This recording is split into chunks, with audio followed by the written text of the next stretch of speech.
Hey, good morning, everybody. Woo! Big shout out to all of you, our friends out on Facebook, the Sign Network, John Raymer, our Humanities Stream Plus friends, some of whom are right here in the green room with us, our Humanities team friends. So, hey, thanks for joining us. As you can see, I've got a dear friend on screen here. I'm going to introduce him in a second. Timothy, thanks for being with me there, brother. Thank you, Steve. It's we're kicking it back like the old days here in the studio. Yes, we are. Yeah, Timothy actually helped. He set the studio up here in Boulder, Colorado. I'm here with Jim Gray at the end of the program. We're going to pull the camera back. You'll see our studio environment. This is a live program, by the way. Now, Timothy has since moved out to Oregon, at least for now. He and his feline friends. What's the weather like out there today, Timothy? It's a beautiful day. I'd say low 70s. The sun is rising, getting a little warmer. A chilly, nice, pleasant, chilly morning after a very hot day. So All right, boy, nice, pleasant, chilly after a hot day sounds perfect. Ooh, yeah, I get out in the morning after hot days here in Boulder, and there's nothing like it. I get out on my bike or walk the dog, and oh gosh, just feels so good. That's a nice combination. Start the day nice and cool, huh? that's right. Did Sadie get her walk yet today, Steve? You know, she did that. So Sadie is my 10 and a half year old Portuguese water dog, our dear pet and friend here in the Farrell family home, and she actually had surgery on Tuesday. So she had ACL trouble with both of her back legs. So yeah, she's got a cone on her head. Not the happiest time for Sadie, but fortunately, lots of loving for this pet in our home. So that's pulling her through. Yeah, she's got a smile on her face. Thanks for asking, Timothy. So, hey, let me share what our theme is here during this program because it's an exciting theme. It's how you can change humanity's future, which sounds really big. And I'm guessing some viewers are thinking, geez, like I don't know whether I'm Mahatma Gandhi. So I'm not so sure that's me that you're talking to. But let me assure you, huh, Timothy? We're talking to each and every viewer here. We actually all are changing humanity's future. And it's really a simple process. Timothy and I are going to have a lot of fun sharing stories, giving examples. So stay tuned. Just a great program here during the hour. Now, as we always do, this is a live program. Timothy's coming to you from Oregon. I'm coming to you from Boulder, Colorado. So this means we can take your comments, your questions, and get back to you during the hour. So just invite you, if we start stirring something that's getting your attention, it's like, whoa, I want to come in on that. Throw your comment or question in the window. I've got right here in the studio, there's a screen, and these comments or questions come back to me, and we can talk to you, live and say, hey, Jim, Kathy, Mary, thank you. So here's what we want to respond to what you just shared.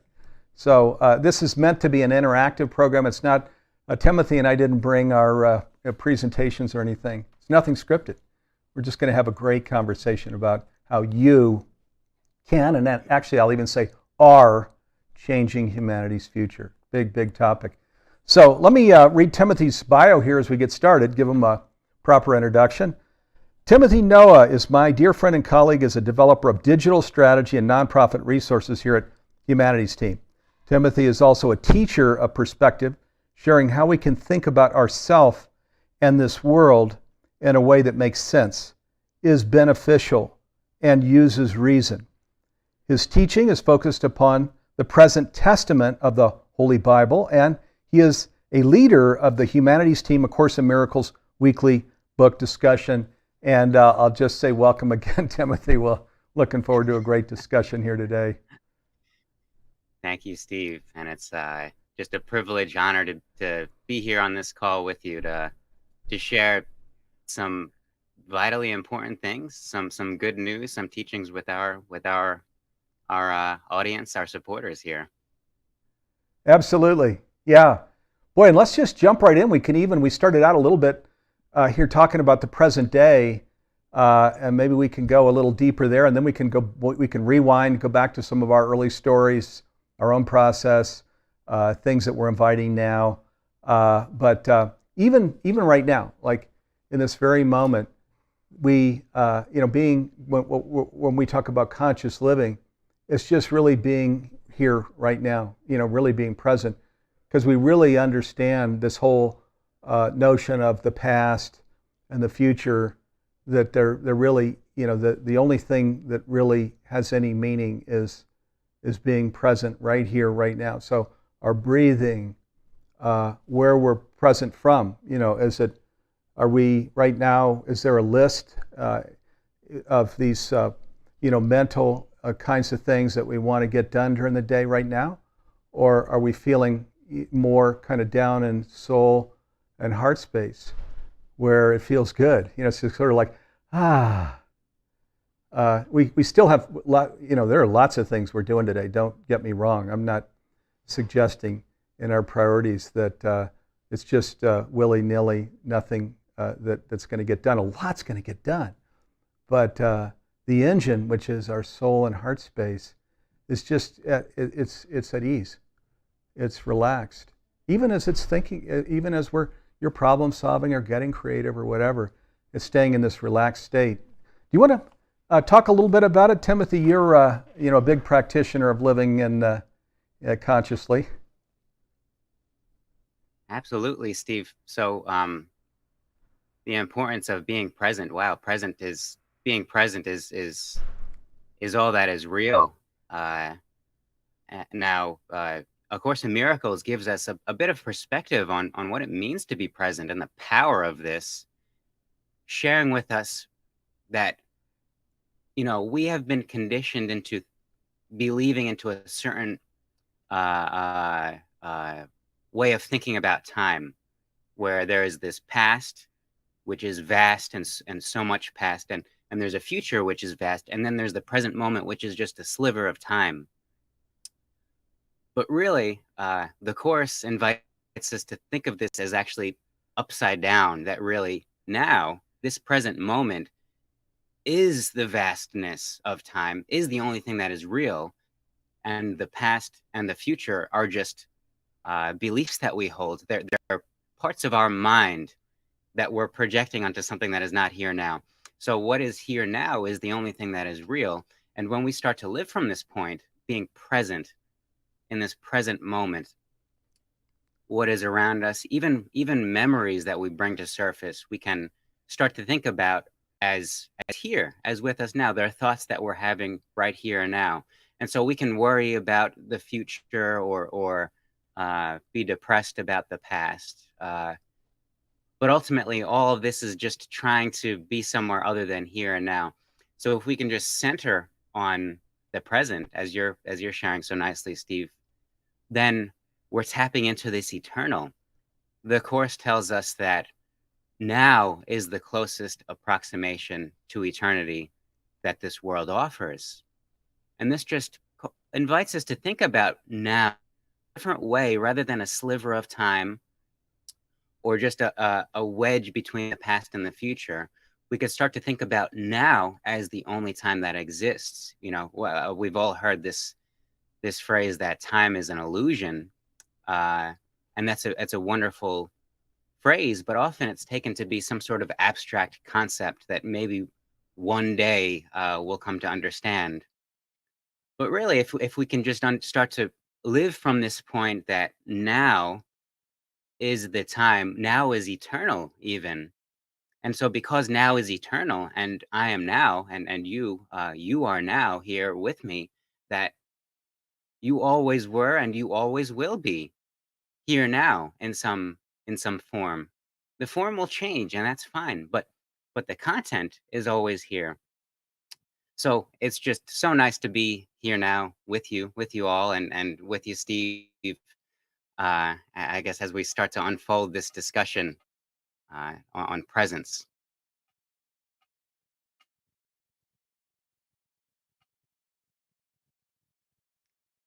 So of course, of course, we have. They're just they're being present can encompass more than just time. Being present is also where we place our attention upon. We can worry about the future. We can fret about the past. But when we're just fully here, what this also means, we are all familiar with this concept of being born again or having a rebirth, sort of a spiritual awakening. And really, in a sense, this happens every single moment. This is also taking us back to presence. That if we can see ourselves as born anew in this moment eternally, if we can see all of our friends, all of our neighbors as new in this moment, then we're starting to be present. We're starting to live in the now. Because if we can take some baggage from the past into this moment, but then we're not being truly present. So we can work with some of these concepts to allow ourselves to grow, to allow our friends to grow too. And when we're allowing our friends to grow, we're also allowing ourselves to grow. So it's this inescapable web of interconnectedness that I think Martin Luther King loved to share with us. That in order for me to be present, Steve, uh, I need to share presence with you in a sense, and by you sharing presence with me, then you are being present too. Yes, amen, amen, brother. Let me share. So, uh, Timothy's framework that he teaches from is A Course in Miracles, Mind, Conversations with God. They actually say the same thing, but they tell a slightly different story. I'll share kind of my framework and how it works for me from and what it is that I'll start with at the end of our life, there's something called a life review, and probably many people are familiar with it. And that where you're looking at the end of your life through other people's eyes at you that were with you at these key moments in your life, and you're feeling their emotion. It's not their thoughts. You're feeling their emotion of what it felt like to be with you. And of course, you're coming from the afterlife, so you're in this container of perfect love as you're reviewing it, not the container here where we've got this mental emotional world. You're in a container of perfect love as you're experiencing other people that were with you during these key moments in your life. Now, it's interesting because when somebody passes now, your grandmother or friend, the thing that's shared, often I think without a lot of thought or meaning, is RIP, right? Rest in peace. But boy, whew, there is so much in this rest in peace. Because what Conversations with God says is they're basically, it's like there's a wheel that's turning. So, and there are these three big moments in our life. And there's the moment where we've been in the absolute realm for an extended period, as most of us are, before we're birthed into the world. And that place is of knowing. And it's this place of knowing where we're in this deep container of perfect love. And then we wish to grow, to evolve. This is the basic nature of the universe. And so we select some kind of life that's going to be our next life. And we're born into the world. And then we're in this place of doing, where we're now focused on these key things that we wanted to grow into, that we wanted to evolve into, that we wanted to try out, that we wanted to experience. And there's no better place to experience than here in the embodied realm, where we're in relationship, and where we can feel people, their all of their expressions with us. So in this place of doing, and then after we pass, when we go to the life review, at the end of our life, we go back to the absolute realm. We're in this place of pure being. And in a sense, we're marinating now in not only the perfect love, which is the container, but also what that last life experience was. So now what does this mean as we talk about, so we're here now, like right in this moment? What Conversations with God shares is that uh, it's really all about, I mean, this doing and these life experiences that we choose. They have many stations in life, many dimensions, but there's one word actually that is in the at the top of all of them, and it's love. It's love. Now it might be truth telling from this place of love. It might be service from this place of love. But it's basically love as an expression. And it's not just love of what we're uh, projecting and expressing and embodying out in the world, but it's love of felt love, because we're all one, right? So when we talk about changing humanity's future, or we talk about conscious living, we're talking about really feeling the fullness of the love that is being expressed toward us and toward everything and toward nature always.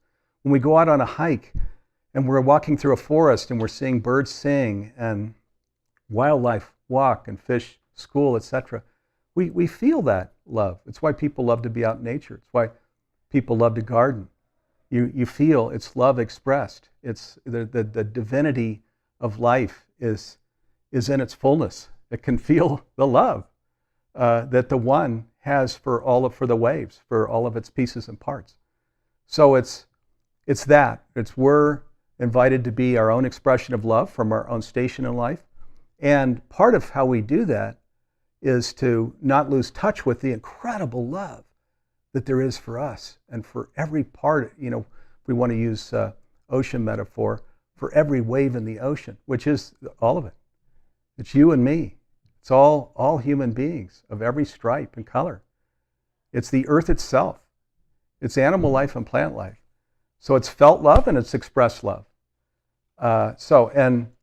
Just as I wrap this up, come back to this whole rest in peace. It's such a huge thing at the end of our life. It's not just a little thing that's thrown out. What we want to, at the end of our life, truly be in a place of resting in peace, of, wow, I was an expression of what I wanted to be. I was intentional in this lifetime that I just ended. I was even metaphysical. I was living into the experience of what I wanted to create. And I did my best. And doesn't mean that we were perfect always, or even excellent always, but we were really being our best, intentional, loving in the way that we're called to in life.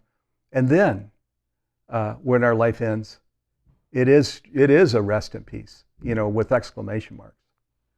Okay, so let me come back here with Timothy. A beautiful discussion: presence, love, different parts of our life. Hopefully, there are things people relate to here. Let's go right into this whole. So you are changing humanity's future. We're sharing this. We're talking to you in the second person, the viewer. You are changing humanity's future. Timothy, open us up here on things that I know you've got a lot you want to share here. Well, you do have a knack for serving up a softball, Steve, here as we tee up today. So I'm sure everybody here that is present with us is familiar with the law of attraction. This idea that you manifest your reality. Often this concept is presented in the sort of shiny way where you can manifest circumstantial things. You can get your dream car, you get your dream job, whatever it may be. It tends to be circumstantial. Now, there's nothing wrong with this. In fact, this is critical for us to have this sort of proof, because we've desired this sort of proof, worldly proof for intention, for how we're thinking. Is it true that how we think has an impact on our life? And so for many years now, we as a society, as a race, as humans, as this world, have been largely focusing on using the power of our mind, of our focus, of our beliefs to demonstrate the power of mind, in the sense we're holding that this physical world is the truth, is the reality. We can think something, but it's not real until I can hold it, right? This is the sort of fundamental belief that many of us hold, that we can have any sort of idea we want, but we'll believe it when we see it, right? And so the law of attraction teaches us, it trains us to use our mind to bring physical things into being. Now, many of us have used this practice. Many of us have tried this. Many of us have been successful in applying this law of attraction for physical things. And so now's the time. I think we're ready as a race, as humanity, to move on to the true fruits of mind. We have undoubtable proof now. We can look into any sort of research. We can look into Lynn McTaggart's research. You can experience it for yourself by taking an Esther Hicks workshop and manifesting a cup of coffee tomorrow morning. Whatever proof you want, you'll find it. That our thoughts, our perspective, have a very real impact on the world. It's not just that my thoughts lead to my words, which lead to my actions, but although that is a significant component of this, there is something that happens when we view the world in a particular way that, in a sense, the world conforms to that view. Our mind is far more powerful than we could ever even conceive. Now, just to be clear here, humanity's team is founded on oneness, in a sense, truth. The truth of this, the entirety of this life experience, meaning this universe, the afterlife, all the different realms, you and me, all of this is part of one, one thing. We are all one. We are all interconnected. And so, because we are all interconnected, because oneness is ultimate reality, as Steve loves to say, our mind is not separate, it is unified. So, in this world, we have been conditioned into thinking that I have my mind and I think, and maybe my mind is even just the brain in my head and the thoughts that I have, and you have your mind, right? And it's over there, and we're separated. And my thoughts don't interact with your thoughts unless I speak them to you and you can hear them, unless we're in the same space and I can share physically the thoughts. Well, that's a belief rooted in separation, which is ultimately just not true. We share one mind. Let me say this again. We share one universal mind. This is the power of our mind. Your mind is no separate from my mind. We do not have individuated, separate minds. Our minds are not private. Our thoughts are not private. And thank God that this is so, because if we could have private thoughts, that would mean that we would be separate and we would be living in a world of separation. Just to reassure you, there's nothing that you would want to hide, even if you could. A Course in Miracles shares this, that you don't have to be afraid of your thoughts, because here's the truth: is that your thoughts are vastly powerful, influencing a constellation larger than anything you can imagine. And just to be clear, these are the thoughts you're having right now: the conscious thoughts that are bubbling on the surface, and the subconscious thoughts that are driving your perspective, how you see the world, why you're having these very thoughts right now, what you're choosing to focus on in this moment. All of these are so powerful because they are accessing the one mind that is shared. And so when we start to focus this one mind, as Steve is directing this initiative, Changing Humanity's Future, essentially to do this, to help us all as humanity to focus our collective mind in a particular way. Now, we have been successful in focusing what we've believed as separate minds into manifesting cups of coffee, Ferraris, whatever it may be. We've been successful. Now, just imagine the power of our collective focus. Now, this is no more difficult than your focus. This starts with you. And rest assured that if you, watching this program, were able to focus your mind properly, fully, that you can change this world right now in dramatic, dramatic ways. So, Steve, I hope this is at least a good starting point for It our is indeed, discussion brother. here. No, thank you, Timothy. Yeah, very nice. The table is set. And Kathy Ann just brought in something that relates to this, and such an important point. She's, I think, maybe in our green room. It's bringing in this whole rest and peace, and as she's pointing out, which speaks actually to this topic of how you are changing humanity's future even now. So, and she says, when we are here to rest in peace as we are here and alive, we don't have to wait to die first to rip. Boy, such an important point. So, Kathy Ann, thanks for bringing that in. Because this is how, when we talk about changing humanity's future, how you're changing humanity's future, this is it. Is because when we're in this place of unity consciousness, of oneness, of the new spirituality, of conscious living, it goes by many names, what we're talking about. We're using the term now often conscious living because it speaks to the most people out in the world. But they're all the same thing. So it's when we're living in ultimate reality. Ultimate reality is so, because it's not like we're trying to, we need to change things in the world. We need to make everything one. No, everything is one. That's all. We're all one. We always have been. And of course, viewers, as you know, mystical teachings, right? We go back to before Christ times. We're saying this. This is not something new. What's new? Science is affirming it, right? So you got Nassim Haramein with his unified field theory. He's the leader in unified physics. We're actually giving him our Unified Science Award here in September. So boy, you'll have to be a part of that program. But his research is astounding in its implications.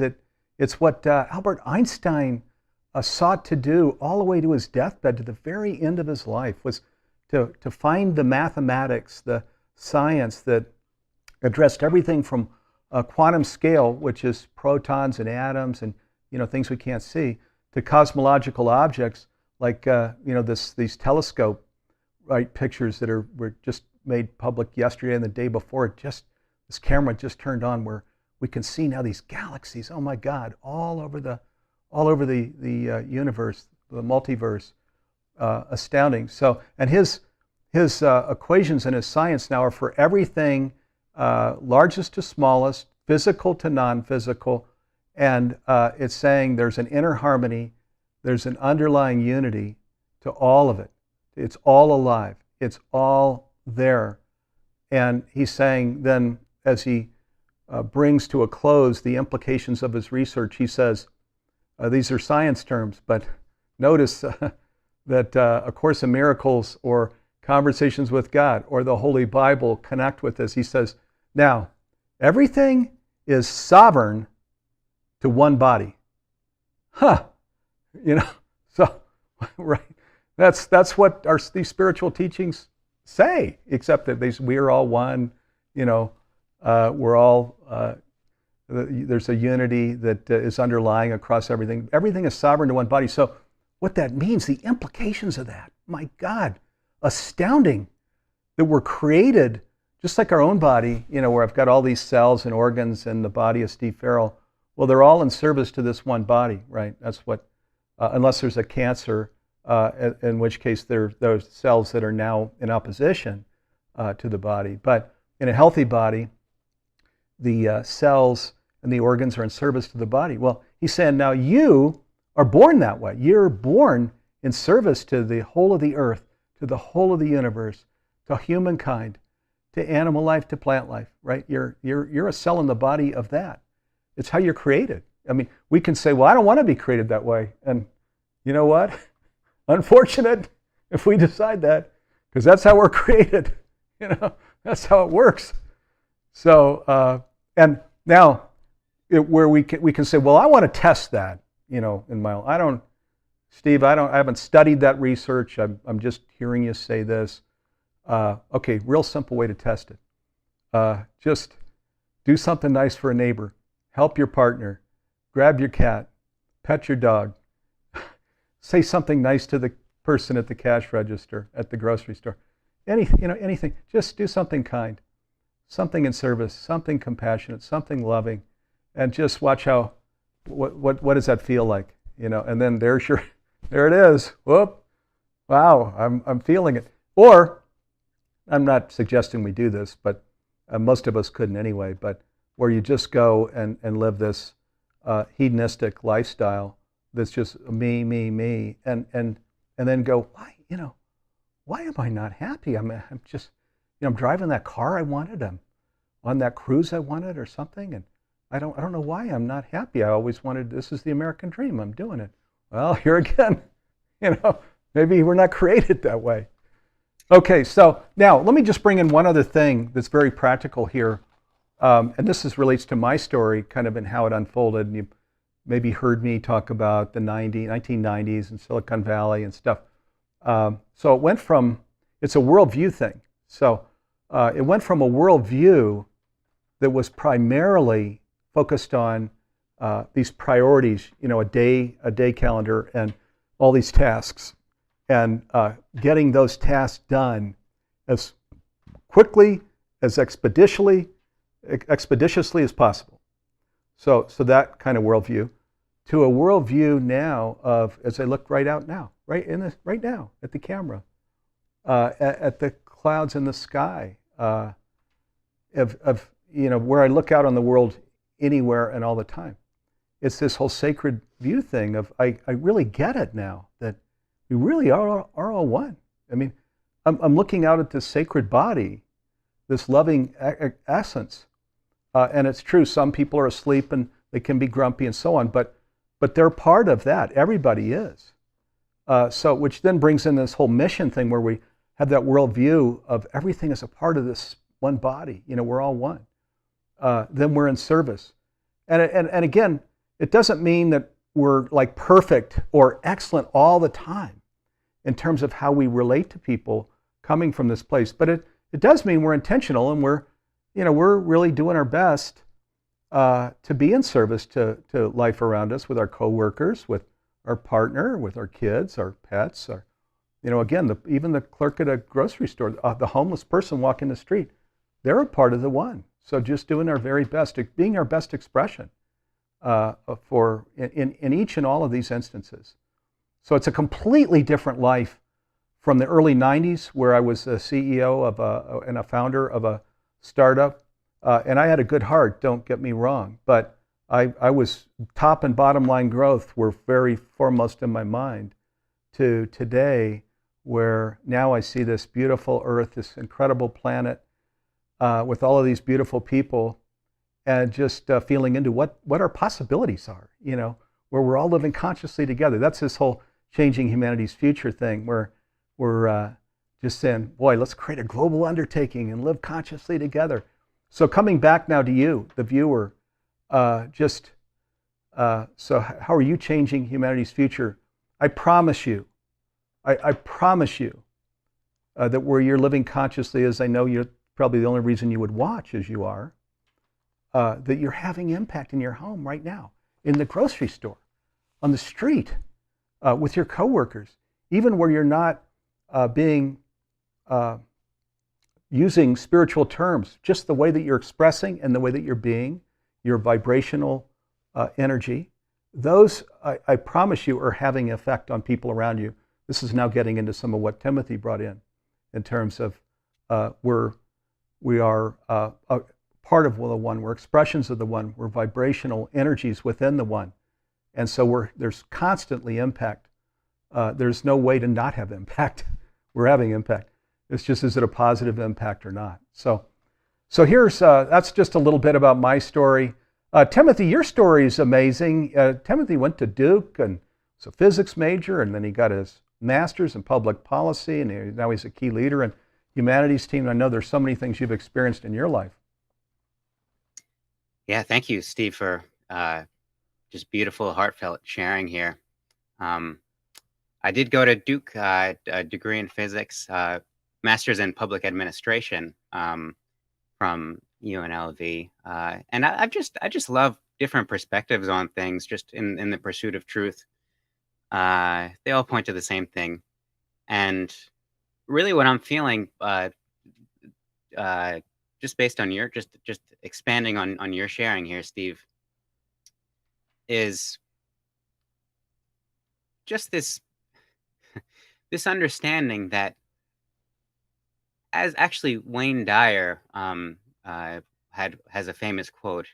He liked to say, "When you change the way you look at things, the things you look at change. You change what the way you look at things, the things you look at change." Something like this.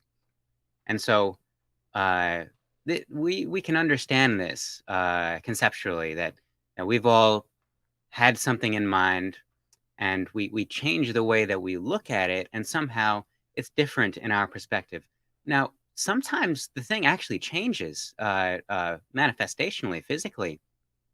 And just to give a couple stories which underscore the power, the very realness of this, changing your mind or the perspective that we hold. Uh, Karen Gordon, who's director of communications at Humanities Team, she also leads the A Course in Miracles discussion group with me on Sundays, and it's actually one of my cats birthed some kittens here, which is on Karen's property, on Karen's land. And so Karen chose to keep the boy kittens. There were 4 of them. Now, as it turns out, Karen has had allergic reactions to the cats, and it became clear that she couldn't keep these 4 cats, and she was very upset. She wanted to adopt them out altogether, but she was putting flyers up. She couldn't find anyone to take the 2 cats together, and it was becoming an effort, a struggle to get these cats out. Now, during our discussion group, Karen just made this public announcement that she said, "I trust. You know what? I see now that we're studying and teaching A Course in Miracles, I am just going to trust that, I have something in mind. I would love for these cats to be adopted together, but I'm just making the public announcement that I trust how this is unfolding. I trust that there's a perfection in this unfolding, and maybe I haven't been willing to see it. Maybe I don't even need to see it right now, but right now I'm just stating that I trust that this is unfolding perfectly, not just nicely, but perfectly." She said something along these lines in one of our weeks. Now, she made this, and of course, we could feel as a group. I could, as we're in this discussion group, I could feel the transition. I could feel that she started this sharing kind of still in that not resistive but tense mode of needing a particular outcome, and then there was a release. There's just a weight off the shoulder of, okay, I trust in this. In my words, let go and let God, or somebody else's words. Now, as if this relief weren't real enough, weren't, I guess, beneficial enough, which it is. This is the cause of everything. Right after the call, meaning within 20 minutes, Karen gets a call from somebody looking to adopt both of the cats. Now, is this a coincidence? I don't know. It doesn't seem like a coincidence to me, because this happens all the time when we change our mind. And really, change our mind into what? What are we changing our mind? As Steve has shared, we're sovereign to one body, meaning oneness is ultimate reality. And so even the folks, who are asleep or grumpy are part of this oneness. And so when we change our mind, in other words, what this is really saying is that all of this life experience is perfect. Somehow, all of it is perfect. To take a page from, or a line from, Conversations with God, the original one, Conversations with God says, Hitler went to heaven. And this is just a way of demonstrating this sometimes difficult fact or understanding that everybody is perfect, everybody is a child of God, and even furthermore, everything about this world is perfect. Because truly, if you think about it for 5 seconds, if something in this world were not perfect, if something were wrong in this world, that would mean that somehow God messed up, right? If something is wrong, everything is perfect except for this one thing in the world. What we're really saying is that, God, you did a great job, except for this one thing you kind of messed up. But how arrogant is that, right? Who are we to claim that something in this world is wrong? Even if it seems so entirely wrong, I can't, these cats won't be adopted. I don't know what to do. To share one more story, I have a dear friend who was relying on a couple of her friends in order to get a recording completed, a recording that she wanted to have very much. She wanted to be a part of this recording, and in order to be a part of this recording, a couple of her other friends needed to participate, but they were not very participative. She called me up. She said, I don't know what to do. I can't take it. I want to be a part of this recording, but I feel powerless because they're not contacting. And so we just explored this technique of saying, wait, hold on a moment. Maybe this all is perfect. Maybe there's something about this that is contributing to my own benefit, not just the collective minus me, but this thing which seems wrong. How is this telling me something about myself?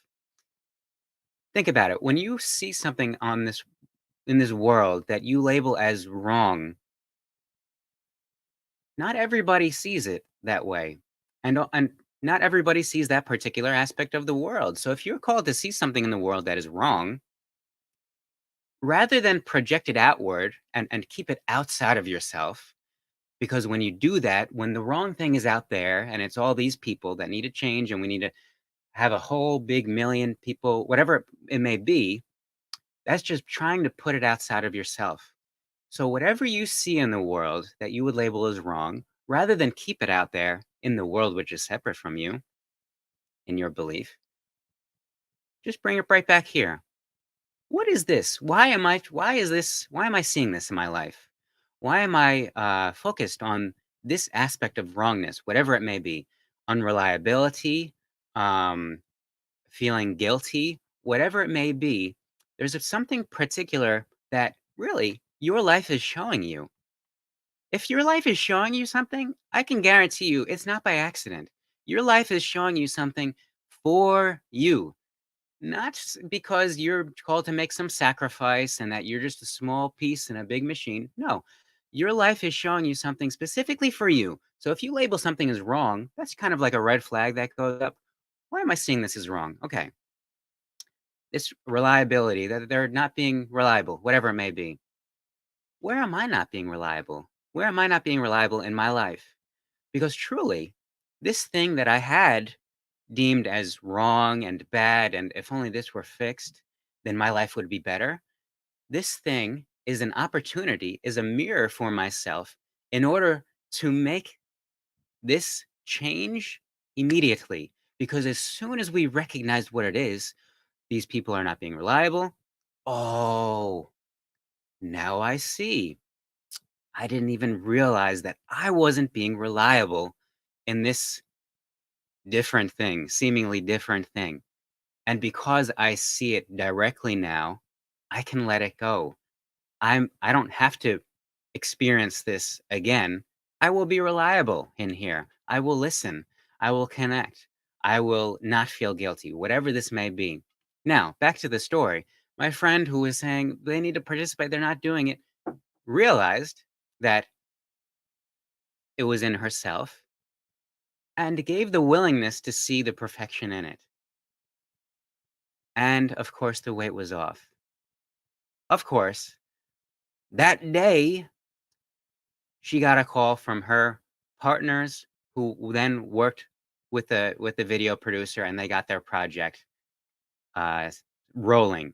So, is this a coincidence? No, it's not. When you change your mind about this world, changing your mind meaning rather than seeing something wrong in the world, being willing to see how it's right, being willing to see how it's communicating with you directly, what it's sharing with you, and thus the rightness of it, then the world itself can change, because your desire is not hidden.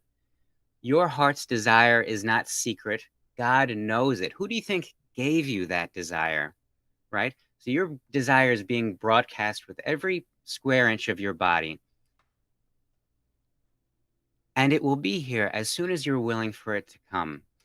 If you see something in this world that is wrong, this is just an invitation for you to look upon yourself, to inspect, and maybe change your mind about yourself or change your mind about this world and everything. And then the door is open, then the floodgates come in, and we all do a little party at Steve's house, maybe with some kombucha. Yeah, absolutely. We like to do those celebrations. Used to do them all the time when you were out here, Timothy. Still do them. Now Jim Gray is here. My family's into celebration too. So what comes to mind as you're talking is such an important point, Timothy, is this whole Martin Luther King quote where he says, "Darkness, darkness doesn't heal darkness. Only light can do that." So then Conversations with God in the same vein says, "Choose, but don't condemn." And then it says, and most people take many, many lifetimes to really get this teaching. It's a tough one. So in today's world with Ukraine war and the polarity and all of these things, it's very easy to just kind of stay in the emotion of, I'm against that and I'm for this. But what all this perennial wisdom says is, choose but don't condemn. That it's okay. These are my words. The teaching, I'm not sure says this, but it's okay to be human. To go into to see these things in the Ukraine and a Supreme Court decision, these things, and to be human and to go, oh my God, and to really not go into New Age bypass, but to feel it and take it in and go, oh, and to feel its pain. But, and this is the big thing, don't stop there. If we stop there in the polarity of I'm here and that's over there, then the whole invitation in life, as I see it, is lost. Because the invitation was to go further, to now we're ready to go to the other side. Be a healer, be an alchemist, as Martin Luther King said. Only light can do that. Darkness can't heal darkness. So we each can be, and I think we're called to these different stations in life. As you know, we do quite a few programs with Neale Donald Walsch, as he shares. His station in life is truth teller. That's his he was called to that. He's unbelievable as a truth teller, and really so much more. Others of us in Humanities Team are called to slightly different stations, more just the expression of love. So love has many forms, but to keep going, this is the point that Timothy's making. Keep going so that we can, each from our own station in life, be that healer, be that alchemist. So now, let me bridge over into something that perhaps you all are following. We're out on social media, so you may or may not be aware, but we've got this huge campaign going on right now. It's the biggest initiative ever for a Humanities Team. We're 19 years old. Neale Donald Walsch is a part of it with the Conversations with God Foundation. It's the biggest initiative they've ever launched as well. We're in this thing together, along with all of our faculty, Michael Bernard Beckwith, all of these other, Suzanne Giesman, Deborah Poneman, these incredible leaders who have their transformational education programs on the Humanities Stream Plus platform. So there are many. And what we're saying is, let's create a global undertaking that in 18 years, by 2040, makes conscious living pervasive worldwide. Or we could, another way of saying it is awaken oneness fully in the next 18 years. There are other terms we could use. Again, we're saying the same thing here. But and there's such a simple way to do this. This is the thing. Because I know you viewers have been in at least one conversation where there's the hand wringing going on of, oh my God, can you believe what just, now the Supreme Court announced, now this gunman did, now this happened in the Ukraine. Now there's this new thing involving climate change where we're in these conversations, all these things, chaos, dysfunction. Uh, so, and again, we can be human. It's okay to feel that. But our opportunity is what Timothy and I are talking about here, where we're saying you actually are changing humanity's future right now, by living consciously. And this initiative called Changing Humanity's Future, incidentally, go to changinghumanitiesfuture.org, okay? That's with a Y, changinghumanitiesfuture.org. You'll see the fullness of the whole initiative. I invite you to go there. Write that down, please, changinghumanitiesfuture.org. And it talks about how we're coming together. We're setting out on this 18-year journey where it's a very simple little thing. What Timothy's talking about, what I'm talking about, where we're living consciously, we just simply do that. That's all. We just live. That's in a sense, our central organizing principle, I'll call it, where, and which, by the way, we naturally do anyway when we're conscious. This whole worldview, we look out on the world, we see it's sacred. I want to be in service to it. We understand we're sovereign to the body. It's just things we naturally do. We don't have to have anybody like the old Catholic school that I went to, bang you over the head with a eraser or something. We don't need. It's not hard. We're guided to do this. It's what we do naturally when we're conscious. These things that we're talking about. So we're just saying, hey, we're already doing this stuff all over the world. You are, as viewers. Let's just create a global undertaking and say in 18 years we'll do this and invite our friends, our family, our coworkers, progressive people all over the world, people that maybe aren't progressive, to say, invite them to live consciously. And when we do that together, voila, this whole beautiful, sustainable, flourishing earth surfaces. So invite you to be part of changing humanity's future. Now, another thing I want to get to is one of the things central to this project is, of course, education, right? So, because education is always at the core of social change. And we're leveraging an incredible, revolutionary, conscious streaming platform. It's called Humanity Stream Plus, through this initiative, so that we can get it into every house at an economical price in every major language all over the planet. So when we talk about conscious living, of healing trauma, of living, being a conscious leader, or any of the other myriad things we do when we live consciously, guess what? Those Deborah Ponemans, Michael Bernard Beckwith's, Neil Donald Walsh's, even Barbara Marx Hubbard's programs are on the platform. So people can economically just watch these programs. And I promise you watch 3 or 4 or 5 of them, and you're going to be deeper in your practice of conscious living. Timothy, I know you we're going to be able to show people how to use the platform. Sure. Now, maybe Jim, it would probably be easiest for Jim to take us through a visual of the platform, but I could walk just verbally. It's fantastic. Just a streaming platform. So it's the only one that's like it, right? Exactly. And really what we're doing with Stream Plus is meeting everyone where you are, meeting everyone where they are. So many people are familiar today, we all read books, and I love to read books. And yet there's something just so true about videos. And so Stream Plus is a way for us to share these teachings, really the teaching, in many different forms, many different structures through videos, because this seems to be the universal language of today, that people watch videos, you get an immersive experience, you get to see the instructor and speak, you can just kind of relax and really soak up all these teachings. So Stream Plus is a way where essentially humanities team's role in this is to be the gatekeeper, in a sense, of what goes into this platform. And all this means is that we are choosing transformational education programs, so that when you're watching one of our programs, it's not some sort of mindless entertainment designed just to distract you from your day. That watching one of these programs is actually benefiting you, that you're learning something, that there's something spiritual, even if it's not cerebral, there's something spiritual that changed just because of watching this.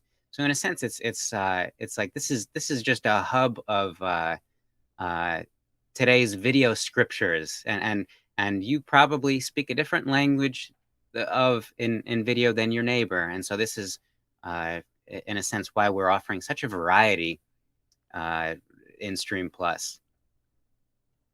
Fantastic. Well said. So yeah, and it's a one-click it's a true streaming platform. So it's just a one-click operation where you go in. You know, we may be able to. We'll see if we can get it on the screen or not. But it's visual. You click once, and then you go into the first module. Then it just automatically comes down into the second, and the third, to the fourth.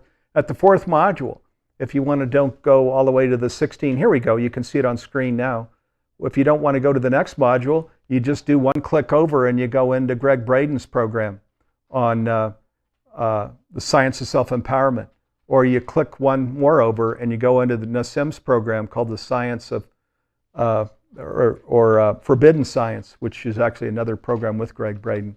Or you go over into a program that we'll be announcing here next week with involving the Dyer family. So you're just clicking once to move around and to watch these incredible programs with all of these best practices in conscious living. You can even, some of our programs teach you to be a medium, which is exciting, you know, where there's a full lifting of the veil and where you're in touch with people on the other side.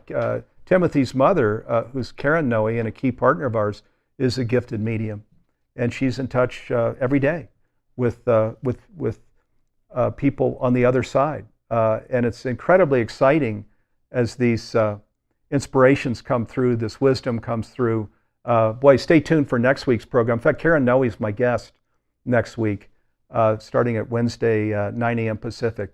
So be sure to join us next week as we start talking about things like that. So check out Humanity's Team, humanitystream.org. Actually, if you go to humanitystream.org, and then at the top, there's the Humanity Stream visual. You click through and you'll go to the platform. Otherwise, it's humanitystream.org/stream. It's the way that you get there directly. But check it out. It's incredible. We've brought the price down a couple of times to $3.99 now, which is about the price of one masterclass. It's got translations coming through shortly in Spanish, French, and German. And there's even a one-for-one program. So when you buy your one-year subscription, you gift a free subscription to an underprivileged, underserved individual. So it's pretty cool. It's one of the core things in this whole Changing Humanity's Future initiative. So we're at the end of our program. This hour goes fast. I'll just read some comments here real quick.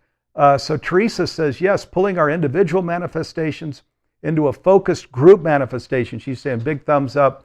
Kathy Ann comes back to say, wherever we resist love, a cancer grows.